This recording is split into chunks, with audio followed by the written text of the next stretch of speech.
यह कहानी झारखंड के सरायकेला लूपुक गांव की है, जहां एक गर्भवती महिला सिया अपने पति मुर्मू के साथ रहती थी।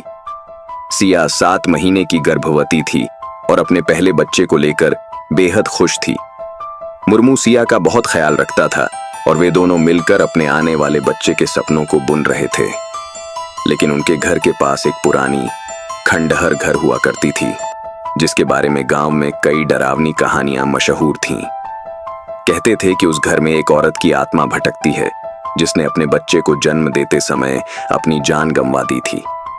लोगों का मानना था कि वह आत्मा गर्भवती महिलाओं से जलती थी और उन्हें नुकसान पहुंचाती थी।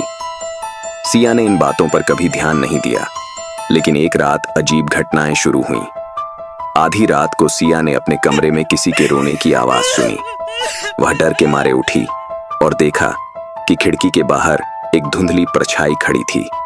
वह परछाई धीरे धीरे उसके करीब आने लगी। सिया ने घबराकर मुर्मू को जगाया, लेकिन जैसे ही मुर्मू ने खिड़की की तरफ देखा, वहां कुछ भी नहीं था। अगले कुछ दिनों में सिया को अजीब सपने आने लगे। वह सपने में एक औरत को देखती जो उसे अपने बच्चे की चीखें सुनाने की कोशिश करती।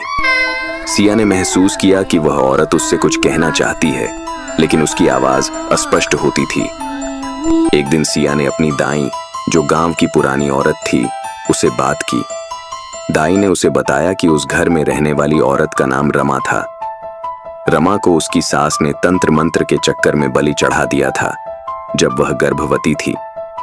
रमा की आत्मा अब शांति चाहती थी, लेकिन उसे कोई उसकी मदद करने वाला नहीं मिला। दाई ने सिया को सलाह दी कि वह रमा की आत्मा के लिए प्रार्थना करे और उसकी आत्मा को मुक्ति दिलाने के लिए दीपक जलाए। सिया और मुर्मू ने साहस जुटाया और रात को उस घर में जाकर प्रार्थना की।